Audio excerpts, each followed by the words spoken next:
Bom, pessoal, nós vamos fazer aqui, certo, alguns exercícios de equações de segundo grau. A gente começar bem simples, tá? Então, aqui tem uma equação, 3x ao quadrado menos 7x mais 2, igual a zero.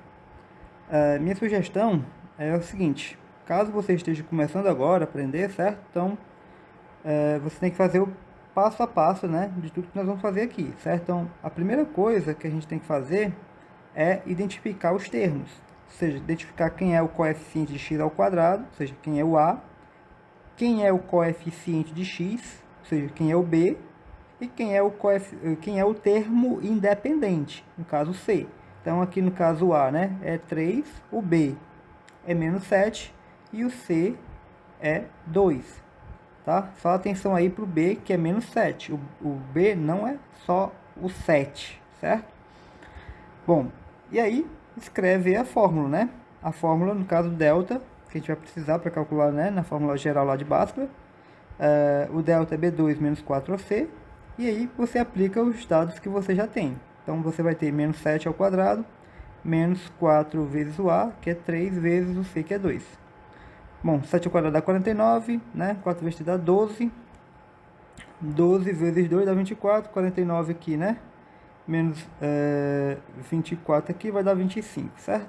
Então, um detalhe, né? Que menos 7 aqui ao quadrado, certo? Esse menos 7 ao quadrado é menos 7 multiplicado por menos 7. Então, menos com menos dá mais, certo? Então, 7 vezes 7 é 49, tá? Então, cuidado aqui para não ficar menos 49, né? Porque aí vai dar errado, certo? Bom, continuando aqui, né? Agora a gente aplica a fórmula de Bhaskara. Sim, a gente precisa da raiz de delta, né? A raiz de delta é 5. Raiz de 25 é 5, então a gente vai lá para a fórmula. Menos b, ó, mais ou menos raiz de delta sobre 2a. Escreve a fórmula, certo? E aí, quando você já tiver memorizado, né? Esses passo a passo aqui não vão ser mais necessários. Então, aqui a gente vai ter duas raízes, né? Uma raiz é o menos b, tá? O b é menos 7. Esse menos aqui, né? Na frente desse menos aqui vai ficar mais. Então, vai ficar quanto? 7 mais o 5, né? Que é a raiz de delta, sobre 2 vezes o a. 2 vezes 3 dá 6, tá? Veja, esse menos que está aqui, ó, certo?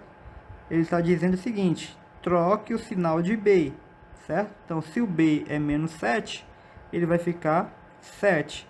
Se o b for 7, ele vai ficar menos 7, tá? Ou seja, menos b é menos, no caso aqui, menos 7, né? Ó, menos com menos dá mais, ficaria 7. E aí, a outra equação, né? A outra solução seria x2, certo? Aqui eu errei, aqui é x2. Com sinal negativo, né? 7 menos 5 sobre 2 vezes o a, 2 vezes 3 dá 6, 7 menos 5, 2, você pode simplificar aqui por 2, né? Você pode simplificar aqui por 2, certo? Então, divide aqui por 2 dá 1, por 2 dá 3. E a solução, né? Ficaria quem? 2 e 1/3, ok?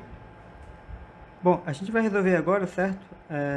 Algumas equações incompletas. Incompletas por quê? Porque no caso aqui que a gente vai fazer agora, está faltando um dos termos, certo? Ou a, aliás, o a não pode faltar porque o a é o coeficiente de x ao quadrado, então tem que ser sempre diferente de zero, certo? Então a gente tem o seguinte, ax ao quadrado mais bx mais c igual a zero, tá? O a, ele é sempre diferente de zero, ok? Mas o b, ou então o c, eles podem ser zero. Então, nesse primeiro tipo aqui, ó, o c é zero, não aparece. E nesse segundo tipo aqui, ó, quem é zero? É o b, certo? Então, nesses casos aqui, nesses dois tipos de equações aqui, a gente chama são equações incompletas. Então, como é que a gente resolve isso? Eu não vou fazer uma fórmulazinha para isso aqui, certo? A gente vai aprender a resolver com o método mesmo. Então, o que a gente tem aqui em comum? O x, né? Então, aqui no caso, a gente coloca o x em evidência. Então, se a gente coloca aqui o x em evidência, vai ficar o quê? Vai ficar o quê, né? Dentro do parênteses aqui vai ficar os 3x, né? E aqui vai ficar 6. Por quê? Porque x vezes 3, o x multiplicado por 3x vai dar 3x ao quadrado. E aqui fica 6, por quê? Porque x vezes 6 dá menos 6x. Então, ficou o que tinha antes. Uma coisa importante é saber o seguinte, que se eu tenho A multiplicado por B, não é esse A e esse B aqui não, certo? Mas se eu tenho... Então deixa eu... para não confundir aqui, então... Vou apagar logo tudo aqui. Se eu tenho o seguinte... se eu tenho M... Se eu tenho M multiplicado por N igual a 0, tá? Então, ou o M é 0 ou o N é 0. O M é 0 ou o N é 0, tá? Um desses dois aqui tem que ser 0. Se eu tenho uma multiplicação dando 0, obviamente um dos dois tem que ser 0. Porque se os dois não forem 0, né? Obrigatoriamente não vai dar 0. Então, é esse caso aqui, ó, certo? Você tem uma multiplicação que está dando 0. Logo, o que é que vai acontecer? Ou x é 0, ou, né, o outro termo é 0, certo? 3x menos 6 é igual a 0. Bom, nesse primeiro caso aqui não tem o que fazer, o x já é 0. E no outro caso a gente resolve, tira o valor de x, né? 3x igual a 6, x é igual a 2. Tá? Então, nesse caso aqui, certo? Em que nós não temos, né, o termo independente, a gente pode resolver isso dessa maneira. Claro, você sempre, em qualquer caso, você sempre pode aplicar a fórmula de Bhaskara, certo? Achar o delta e depois aplicar naquela fórmula lá, x igual a menos b, mais ou menos raiz de delta 2a. Sempre pode aplicar essa fórmula. Isso aqui é só uma outra maneira, certo? Um pouco mais simples do que estar calculando o delta e depois ter que usar a fórmula. Essa outra aqui, certo? É uma equação, agora, está faltando quem aqui? Aqui está faltando o b. E nesse caso aqui, como é que a gente vai fazer? Vamos dar um exemplo aqui. Eu tenho menos 3x ao quadrado, aliás, 3x ao quadrado igual a menos 27. Como é que a gente vai fazer? Passo o 27 para o outro lado, certo? E aqui eu vou dividir, né? O 3 está multiplicando, passo para o outro lado dividindo. Então vai ficar 27 dividido por 3 vai dar 9. E agora, ó, x ao quadrado é igual a 9, então x é igual a mais ou menos a raiz quadrada de 9. X é igual a mais ou menos 3, certo? Ou seja, esse tipo de equação aqui também é bem simples de fazer. Só passa, né? Deixa o x ao quadrado sozinho de um lado, tá? E depois tira a raiz quadrada do outro lado, né? Não esquecendo de colocar o mais ou menos, certo? Agora, é claro, nem sempre esse tipo de equação aqui sempre vai ter solução, certo? Esse primeiro tipo aqui sempre vai ter solução. E uma das soluções sempre vai ser o zero, tá? Já esse segundo tipo aqui, pode ser que não tenha solução, certo?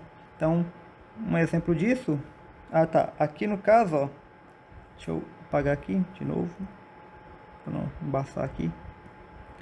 Então, veja só. Nesse primeiro caso aqui, a solução é isso, certo? 0 e 2. Nesse segundo caso aqui, a solução é menos 3 e 3. Mas existem casos, né, em que esse tipo aqui, ó, tá? Ele não tem solução. A equação não tem solução, certo? Um caso desses é isso aqui, x ao quadrado mais 4 igual a 0. E aí, óbvio, né, se você passa o 4 para o outro lado, fica menos 4. Você vai extrair a raiz quadrada, né? Aqui seria mais ou menos, certo? Raiz quadrada de menos 4. Só que aqui não tem solução. Por quê? Porque não existe nenhum número cujo quadrado, né, vai dar menos 4, certo? Porque x ao quadrado é sempre uma coisa maior ou igual a 0, certo? Então o x ao quadrado nunca pode ser negativo. Então isso aqui não tem solução, certo?